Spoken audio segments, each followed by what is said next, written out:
creating one of the most iconic songs of the 1980s, only to be laughed at, mocked on the streets, and later accidentally become one of the first internet legends.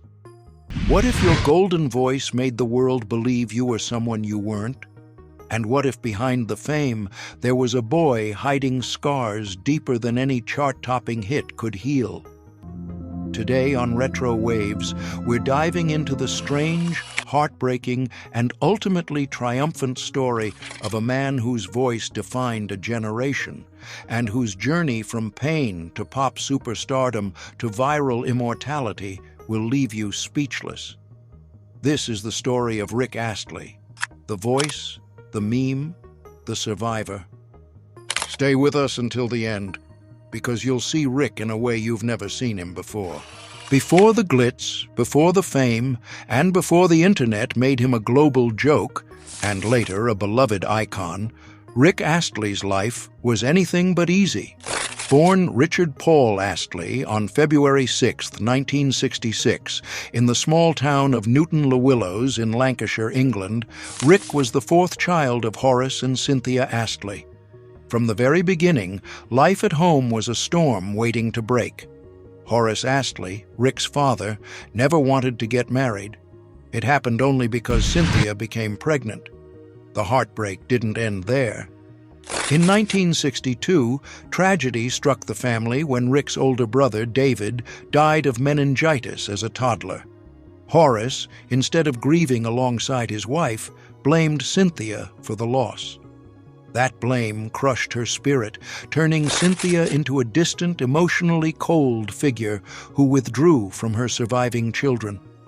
For Rick, love was a foreign language, spoken only in brief and confusing moments. But it gets worse. Rick's earliest memories weren't filled with lullabies or bedtime stories. No, they were filled with violence. He recalls vividly seeing his father choking his mother, his tiny hands unable to stop the chaos unfolding around him. In Rick's own haunting words, as shared in his memoir, Never, the autobiography, "Our father was unpredictable. Some mornings he would wake us up with a cup of hot chocolate, all smiles. Other mornings he would burst into our room, yanking us out of bed by our arms, screaming at us for being lazy bastards. One day he'd forget your birthday. The next he'd surprise you with a brand new racing bike. It was madness." These painful memories, captured in Rick's own writing, reveal a childhood shaped by chaos, a reality that would haunt him long after the music began. The home Rick grew up in wasn't just unstable, it was a battlefield where kindness was as frightening as cruelty because you never knew which one was coming. When Rick was just 4 years old, the final blow shattered what little remained of his childhood home. His parents divorced. Wikipedia claims he was 5, but Rick himself, in his autobiography, sets the record straight. He was only 4 when his world split in two. Rick and his older brother stayed behind with their father. Their mother, wounded and worn out, moved just a few streets away, close enough to see, but far enough to feel a million miles apart. And though she lived nearby, the emotional distance between mother and son grew wider with each passing year. For young Rick, life became a balancing act of survival. He tried desperately to blend in at school, to avoid the spotlight that could bring more chaos into his life. He feared the dark. He feared being alone. He even feared bicycles. His world was a minefield of unseen dangers. By day, Rick and his brother worked alongside their father, helping with his small landscaping business. They planted fence posts, moved heavy wheelbarrows of soil, and pretended, at least for a few hours, that everything was normal. But beneath every chore, the violence still simmered, ready to explode. Years passed. Bruised but not broken, Rick stumbled upon a lifeline: music. In his free time, precious hours stolen between chaos, Rick found refuge in bands. First came a little group called Give, and soon after, A second one, FBI. At first, Rick was the drummer, hiding quietly behind the kit. But fate, it seemed, had bigger plans. Slowly, he moved to the front of the stage, microphone in hand, voice trembling but strong. Music wasn't just a hobby for Rick Astley. It was a survival tool, a way to shout into the void and reclaim a voice that violence had tried to silence. By the time Rick turned 17 years old, the cracks in his world could no longer be ignored. The violence at home had reached terrifying new levels. One afternoon, while helping his father with work, Rick accidentally moved their van without closing the door, ripping it right off when it caught on a post. He froze, expecting the usual explosion of fury. But strangely, Horace stayed silent. No shouting, no fists. Rick thought, maybe things are changing. He was wrong. Soon after, in a fit of rage triggered by something as trivial as a missing drill bit, Horace snapped.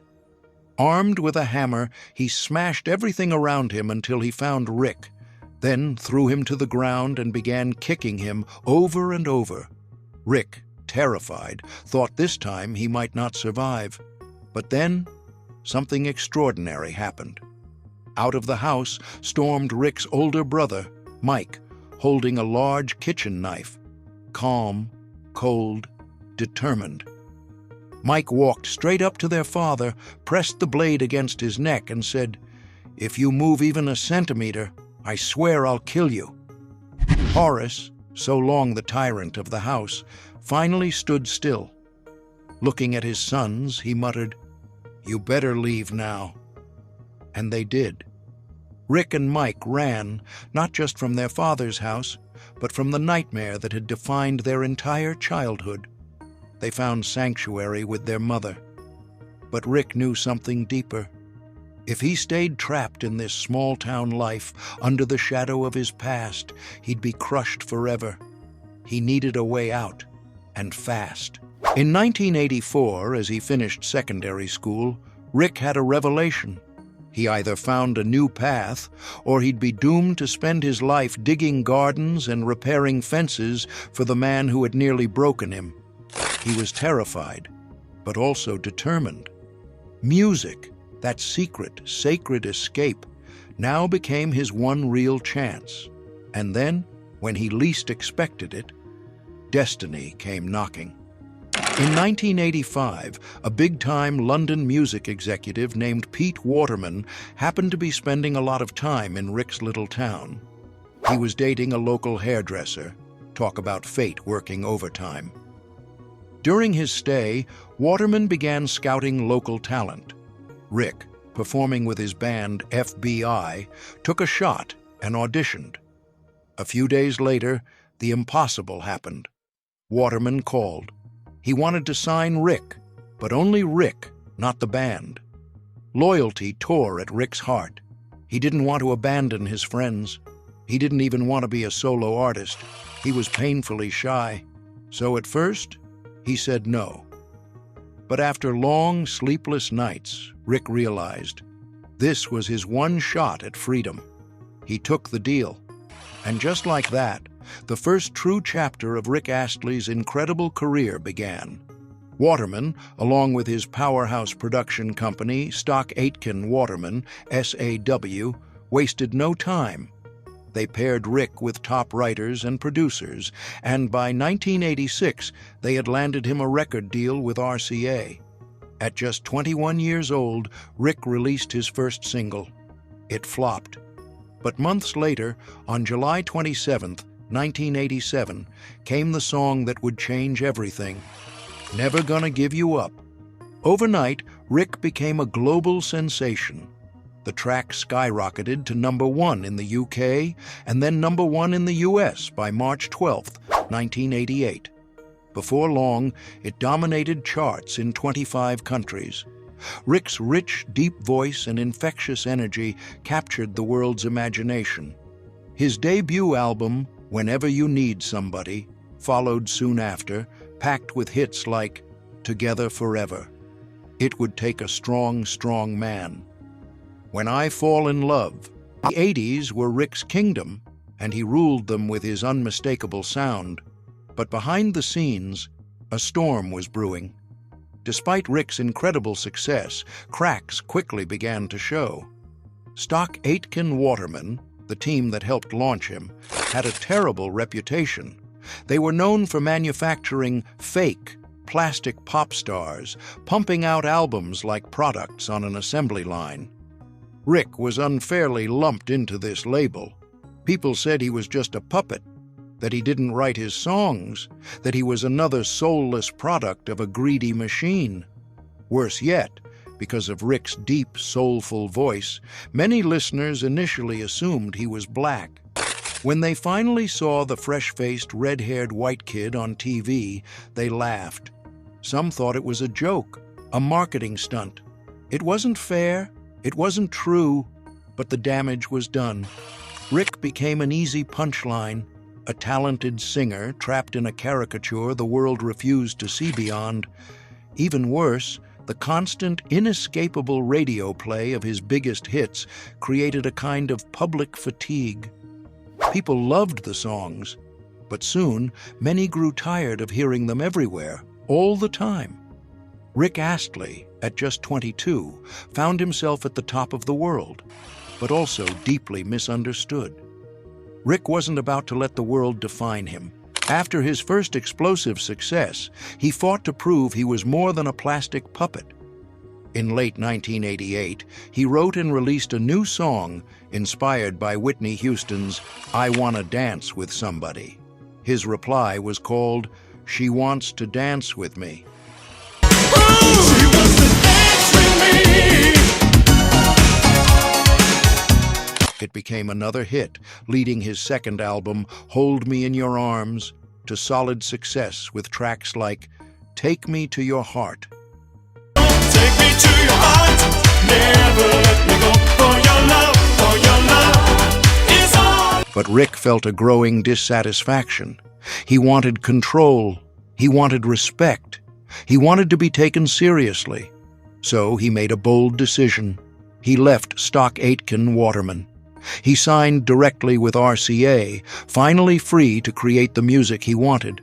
No more cookie-cutter songs, no more assembly line albums. But freedom came with a price. Rick was only 24 years old, inexperienced at managing full creative control, and when he released his third album, Free, in 1991, the process was chaotic. Although the first single, Cry for Help, Why don't I see her cry for help? Why don't I? performed well, a major executive shakeup at RCA left Rick's album abandoned without promotion. The album flopped. Feeling defeated, and with his fiancée Lene now pregnant with their first child, Rick made a decision that stunned the music world. On his 26th birthday, February 6, 1992, Rick Astley retired from music. For a while, Rick disappeared from the spotlight. He focused on family, moving to London, raising his daughter, and living a quiet life. He had no plans to return to music. But fate wasn't done with Rick Astley yet. In 2007, something bizarre and hilarious happened. The internet discovered Rick Astley all over again. Through a viral prank, now known as Rickrolling, users tricked each other into clicking what they thought were important links, only to be met with Rick's "Never Gonna Give You Up" music video. It was everywhere. It was unstoppable. It was hilarious. Suddenly, Rick wasn't just an 80s pop singer. He was an internet legend. By 2008, it was estimated that over 18 million Americans had been Rickrolled. And today, the original music video has over 1 billion views on YouTube. Far from feeling mocked, Rick embraced the joke with humor and humility, winning over a whole new generation. The Rickroll gave Rick the perfect launching pad to restart his music career, on his own terms. In 2016, he released the album 50, a deeply personal project where he played every instrument and wrote every song himself. It soared to #1 in the UK. He toured, he performed at massive festivals like Viña del Mar in Chile, and he showed the world that his voice and his spirit were stronger than ever. Rick released more albums in 2018 and 2023, both warmly received by loyal fans. Today, Rick Astley isn't just a singer. He's a radio host, a live performer, a husband, a father, and a cultural icon. Still happily married to Lean, Rick has found peace with his past and joy in his present.